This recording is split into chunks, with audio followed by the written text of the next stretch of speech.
When Donkey Kong Country released on the Super Nintendo, it was a smash hit. Ahead of its time, pre-rendered graphics, fun gameplay, and expanding the lore of one of Nintendo's oldest franchises. I previously made a video on the mysteries of Donkey Kong Country, and one of the messages I kept receiving was please do the other Country games. Well, now is the time. DK Country was a game that was packed with mysteries, but what about the sequel? Of course it is. Before we get into the mysteries, I hear a lot of you saying that my channel is underrated and you can't believe I don't have tons of subscribers. Well, please help me out and subscribe if you haven't. And if you wouldn't mind, drop a like to help spread my content. But enough talking. Let's swing right into it. This is the mysteries of Donkey Kong Country 2, Diddy's Conquest. Menu Treasure Map. When booting up the game and navigating to the file selection screen, you will see this menu. On this menu in the background, we can see a map of DK and Crocodile Isle.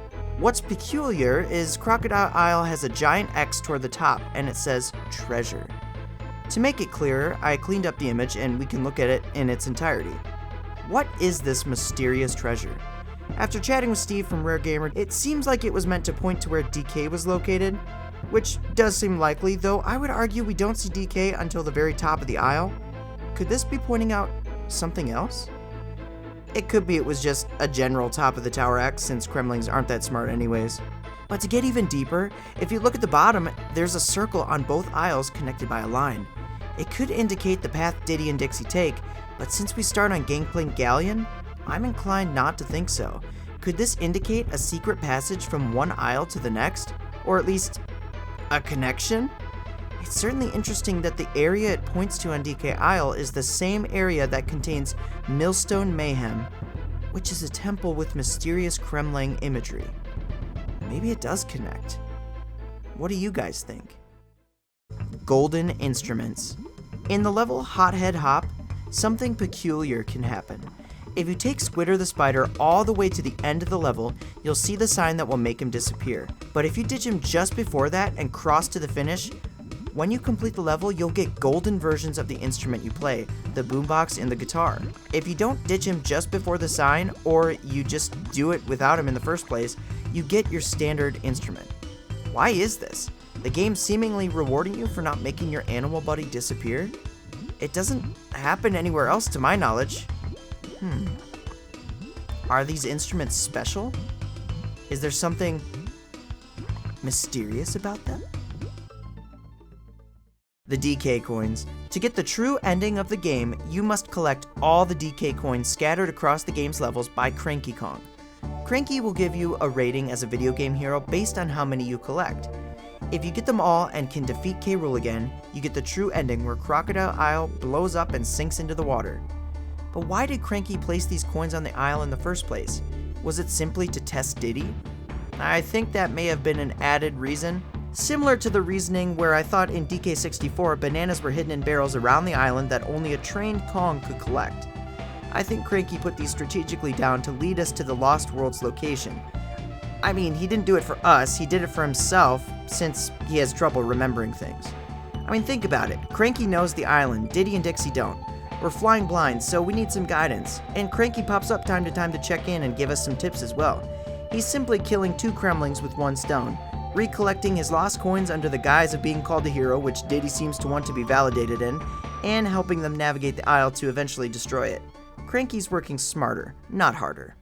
Video game heroes. Diddy is compared by Cranky to a standard of video game heroes based on the amount of coins each hero has collected. Link, Yoshi, and Mario. If you peep off to the side, you see a sign that says no hopers next to the trash can, and we can see Sonic's shoes and Earthworm Jim's gun. The question would be, are these games all connected? If you want a lot of in-depth know-how into this, check out my Mapping the Rare Universe video. In my previous video, we can learn that the Earthworm Jim connection goes both ways, and in a specific version of Earthworm Jim, he wears a DK hat to poke fun at the Kong.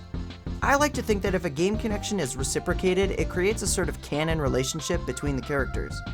Mario and Yoshi being connected to DK somehow is a no-brainer, since Cranky interacts with Mario back in the day, and now our Donkey as well.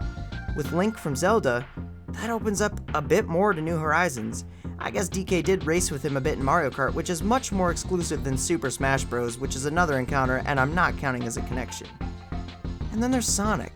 Sonic somehow being connected with Mario and the others actually is confirmed with another game, Sonic and Mario at the Olympic Games. They may have been rivals, but now everyone is buddy-buddy. I bet these games connect even further. I just always find it cool when they do stuff like this. This award screen is great, and I thought it was worth pointing out all the little details. Cranky's Museum. Speaking of connections, there are a lot of references and weird things going on in Cranky's Museum. Let's look at all of them.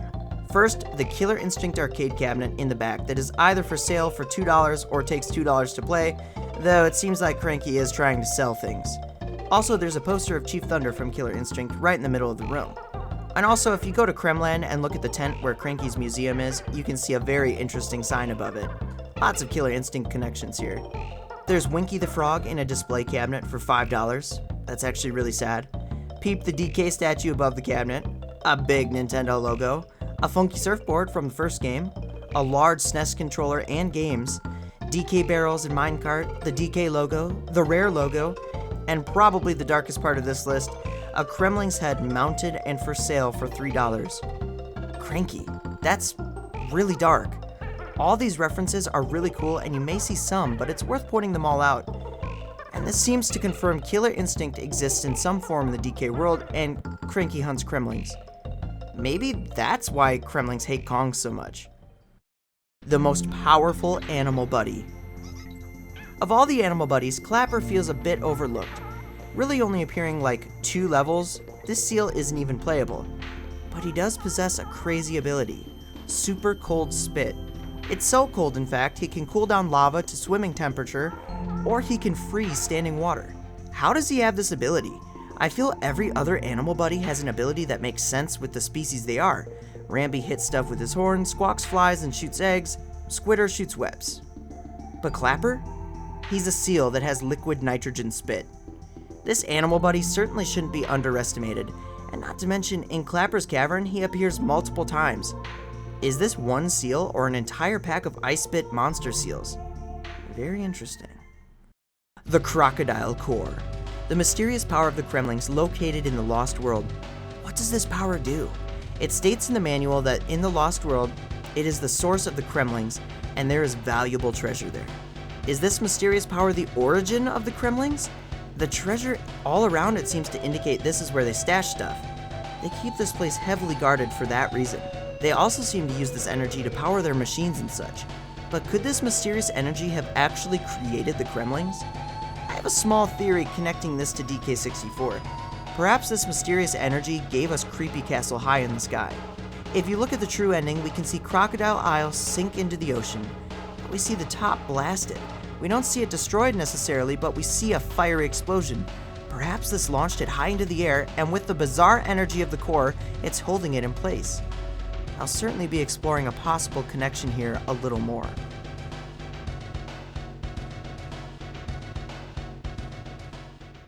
Swanky Kong. The popular game show host Swanky Kong bears a striking resemblance to Donkey Kong, so much so that people online speculate he's DK's brother. But if you look at Swanky Kong, there may be one more piece of evidence aside from looking like DK to convince you. His hair. Look at the top of his head. This hair is very distinct. DK certainly doesn't have it. But you know who does have very similar hair? Wrinkly Kong. That's DK's grandma. This for me is enough to say he's a close relation to DK. He's either the son of Cranky and Wrinkly, making him DK's uncle, a brother of DK, making them share the same father, or a cousin of DK, making him the son of DK's uncle. An uncle who exists in the Japanese strategy guide of Donkey Kong Country 2, Uncle Kong. Yep, DK's uncle. This is a pretty solid candidate for being Swanky's father. He also wears a similar style jacket, and if you notice the shoes and the hat, in DKC3, Swanky adjusts his attire. I think Swanky is DK's cousin, and this is his father. Diddy learns guitar.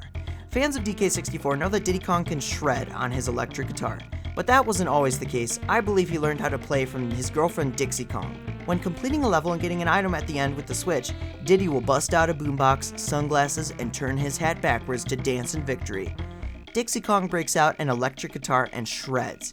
Since he played no musical instrument and DK64 takes place after this game, it just seems like either he learned guitar to impress her, or maybe she taught him how to play.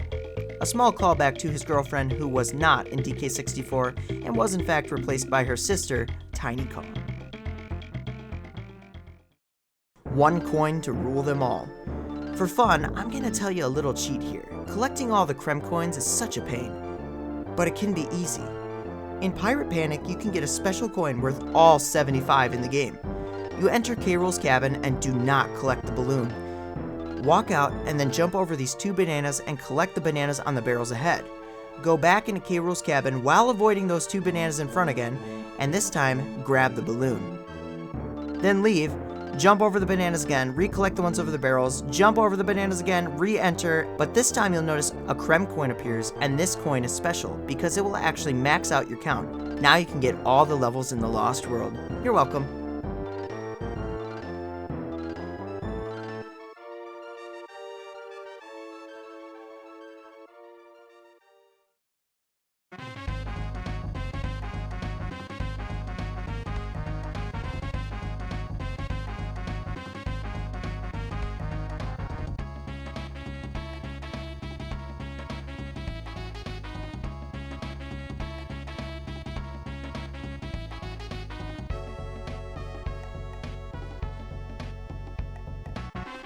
Well, that's all I have for you this time. Do you have any mysteries or thoughts about this game? Let me know in the comments below. And please drop a like to help spread my content and subscribe to support me and watch my other videos.